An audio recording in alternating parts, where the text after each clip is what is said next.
ابتدا ہے رب جلیل کے بابرکت نام سے جو دلوں کے بھید خوب جانتا ہے۔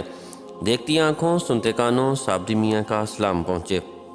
ناظرین محترم، حضرت ابو ہریرہ رضی اللہ تعالی عنہ سے مروی ہے کہ رسول اللہ صلی اللہ علیہ وآلہ وسلم نے فرمایا، دنیا میں صرف 3 بچے ایسے گزرے ہیں کہ جنہوں نے ماں کی گود میں یعنی دودھ پینے کی عمر میں کلام کیا تھا۔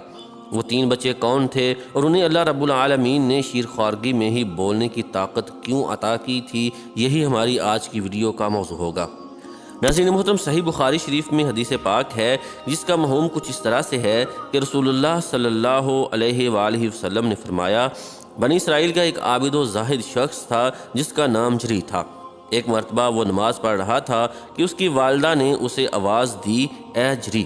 جری نے ماں کی آواز سن لی، لیکن حالت عبادت میں ہونے کی وجہ سے پکار پر لبیک نہ کہا اور سوچنے لگا، اب حالت نماز میں ماں کی پکار پر کیسے جواب دوں۔ ایک مرتبہ پھر اس کی ماں کی آواز آئی اور جری کو پکارا، لیکن جب بیٹے نے کوئی جواب نہ دیا تو یوں کہنے لگی، یا اللہ، جری کو اس وقت تک موت نہ دینا کہ جب تک وہ کسی فاحشہ بدکار عورت کو نہ دیکھ لے۔ چنانچہ اللہ تعالیٰ کے حضور ماں کی یہ دعا قبول ہو گئی، اور ایک دن جب کہ جری عبادت گاہ میں موجود تھا تو اس کے پاس ایک فاحشہ عورت آئی اور اسے بدکاری کی دعوت دینے لگی، مگر جری نے اسے یکسر نظر انداز کر دیا اور اس کی طرف بالکل توجہ نہ دی۔ وہ عورت غصے میں اٹھی اور ایک چرواہے کے پاس جا کر خود کو اس کے حوالے کر دیا۔ پس کچھ عرصہ بعد اس نے ایک بچے کو جنم دیا اور اس بچے کو حضرت جری سے منسوب کر دیا۔ لوگوں کو جب یہ بات معلوم ہوئی تو حضرت جری کے پاس آئے اور انہیں خوب برا بھلا کہا اور ان کا عبادت خانہ توڑ کر انہیں باہر نکال دیا۔ حضرت جری نے وضو کیا، نماز پڑھی اور نماز سے فارغ ہونے کے بعد اس بچے کے پاس آئے اور اس سے پوچھا، بتا تیرا باپ کون ہے؟ وہ شیرخوار بچہ اللہ کے حکم سے بول پڑا اور کہنے لگا، میرا باپ فلاں چرواہا ہے۔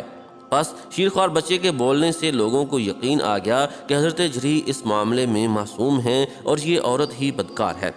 حضور نبی کریم صلی اللہ علیہ وآلہ وسلم نے فرمایا، دوسرے شیرخوار بچے کے بولنے کا واقعہ کچھ یوں ہے کہ وہ بچہ بھی بنی اسرائیل کی ایک عورت کا تھا جسے وہ دودھ پلا رہی تھی۔ اسی اثناء میں اس عورت کے سامنے سے ایک خوبصورت سوار گزرا تو وہ عورت اس خوبصورت نوجوان کو دیکھ کر کہنے لگی، اے میرے اللہ، تو میرے بیٹے کو اس سوار جیسا بنا دے۔ اللہ تعالیٰ نے بچے کو بولنے کی طاقت عطا کی تو اس نے دودھ پینا چھوڑا اور کہنے لگا، اے اللہ، تو مجھے اس جیسا نہ بنانا۔ بچے نے یہ کہا اور دوبارہ دودھ پینے لگا۔ اسی دوران اس عورت کے سامنے سے ایک باندی کا گزر ہوا جسے اس کے مالک مار رہے تھے۔ اس عورت نے پھر کہا، یا اللہ، میرے بیٹے کو اس جیسا مت بنانا۔ بچے نے ایک مرتبہ پھر دودھ پینا چھوڑ دیا اور کہنے لگا، اے اللہ، مجھے اسی جیسا بنا دے۔ ماں نے پوچھا، بیٹا، تو ایسا کیوں کہہ رہا ہے؟ بچے نے ماں کو جواب دیا، وہ سوار ظالموں میں سے ایک ظالم شخص ہے اور اس باندی سے لوگ کہہ رہے ہیں کہ تم نے چوری کی اور زنا کیا ہے، جبکہ وہ معصوم ہے اور اس نے ایسا کچھ نہیں کیا۔ حضور نبی کریم صلی اللہ علیہ وآلہ وسلم نے تیسرے بچے کا ذکر کرتے ہوئے ارشاد فرمایا، وہ تیسرا شیرخوار بچہ جسے اللہ نے بولنے کی طاقت عطا کی تھی وہ پیغمبر خدا حضرت سیدنا عیسیٰ علیہ السلام تھے۔ مفسرین کرام لکھتے ہیں کہ جب حضرت مریم سلام اللہ علیہا کو حضرت جبریل علیہ السلام نے اللہ کے حکم سے ایک لڑکے کی پیدائش کی مبارکباد دی تو آپ نے پوچھا، میں لڑکا کیسے جنوں گی؟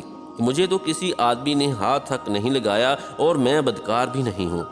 حضرت جبریل علیہ السلام نے فرمایا، اللہ کی یہی مرضی ہے کہ وہ آپ کو کسی مرد کے چھوئے بغیر ہی لڑکا عطا فرمائے اور اسے اپنی قدرت کی نشانی بنائے۔ پس حضرت مریم سلام اللہ علیہا خاموش ہو گئیں اور خدا کے حکم کے آگے سر تسلیم خم کر دیا۔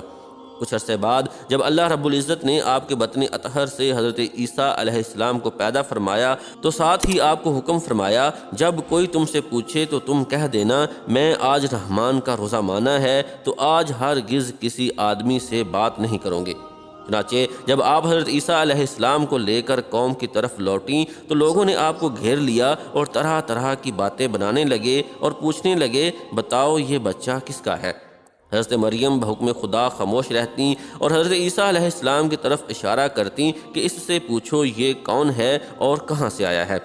حضرت مریم علیہ السلام کی اس خاموشی پر لوگوں کو بہت غصہ آیا کہ خود تو خاموش بیٹھی ہیں اور بار بار اس شیرخوار بچے کی طرف اشارہ کر کے کہتی ہیں کہ اس سے پوچھو۔ لوگ کہنے لگے ہم کیسے بات کریں اس سے جو پالنے میں ہے۔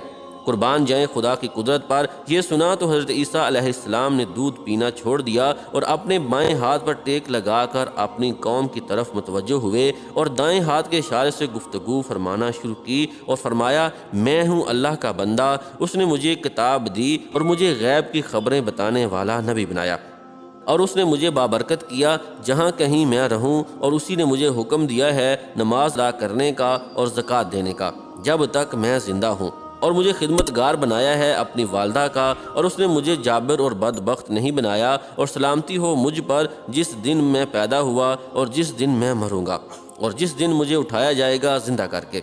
بس حضرت عیسیٰ علیہ السلام یہ فرما کر خاموش ہو گئے اور اس کے بعد کلام نہ کیا جب تک کہ آپ اس عمر کو نہ پہنچ گئے کہ جس عمر میں بچے بولنا شروع کرتے ہیں۔ حضرت عیسیٰ علیہ السلام کی یہ گفتگو سن کر وہاں موجود لوگ مطمئن ہو گئے اور انہیں یقین آ گیا کہ حضرت سیدہ مریم سلام اللہ علیہا گناہ سے پاک ہیں۔ ناظرین محترم، ان تینوں بچوں کا ذکر صحیح بخاری شریف کی حدیث پاک میں موجود ہے۔ دعا ہے اللہ رب العالمین ہمیں اسوہ رسول صلی اللہ علیہ وآلہ وسلم پر عمل کرنے کی توفیق عطا فرمائے، آمین۔